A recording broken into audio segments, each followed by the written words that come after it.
வணக்கம். ஆன்லைன் மோசடி சம்பந்தமா தான் இன்னைக்கு நம்ம பார்க்க போறோம்.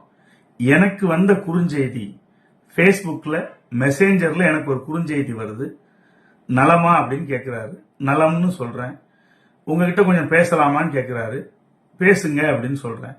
உடனே அவர் நான் ஃபேஸ்புக்ல மோஸ்ட் இன்ஃபுளுசர் அப்படிங்கிற போட்டியில பங்கு பெறுகிறேன்.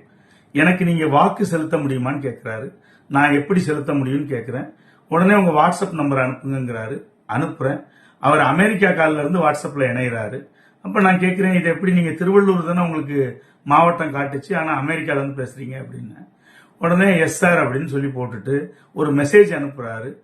அந்த மெசேஜ் நமக்கு நார்மல் மெசேஜ்ல வருது. அதை பார்த்தா ஒரு கோடு, அதை ரீசன் பண்ண சொல்லி கேட்கிறாரு. அதனோட நான் சுதாரிச்சுக்கிட்டு அவரை பிளாக் பண்ணிட்டு வெளியில வந்துட்டேன். இந்த மாதிரியும் கூட மோசடிகள் நடக்கலாம் அப்படிங்கறத தெரிஞ்சுக்கங்க.